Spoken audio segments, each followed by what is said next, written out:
Good afternoon, everyone. Unang-una po, magpasalamat tayo kay God na gumising tayo na walang sakit, healthy. Kahit gaano kadami ang trabaho,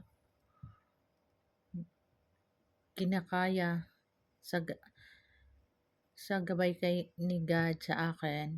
So,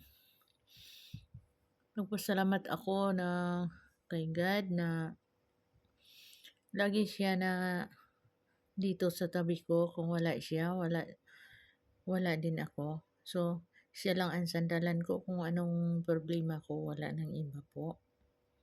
So, nagpasalamat ako o nagpasalamat din ako sa mga supporter ko na walang sawa na nagsubaybay sa channel ko kahit hindi masyadong maganda ang content ko kasi sa sobrang daming trabaho. So, mahirap hindi ko makakonsentrate kung anong gawin ko na i-content kasi dami kasing trabaho. So, mahirap kasi talaga.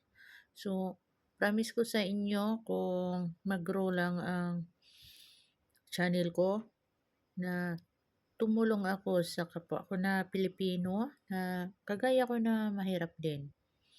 So, unang-una po kay God na doon ako sa Kanya na magpasalamat dahil sa Kanya umangat yung channel ko.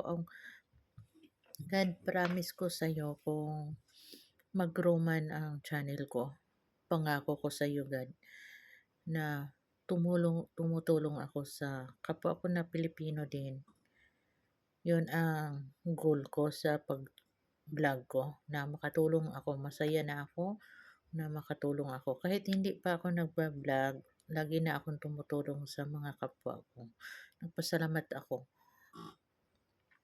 Kasi mahirap talaga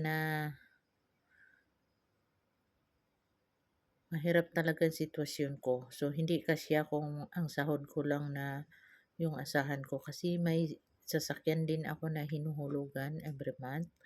So, gusto ko na makatulong ko sa mga ibang tao at labi na at saka sa kapatid ko, mga anak ko. Yan ang goal ko. Salamat God na hindi mo ako pinabayaan. Nandito ka lagi.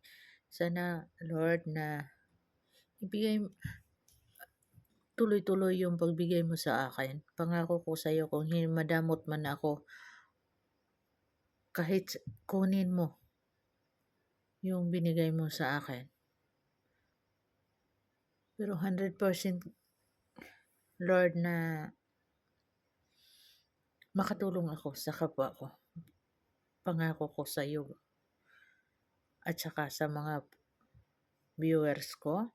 Nangako ako sa inyo na tumutulong ako sa kapwa ko. Wala akong pinipili, Musliman at saka Christian. Basta tutulungan ko sila hanggat makakaya ko. Salamat po.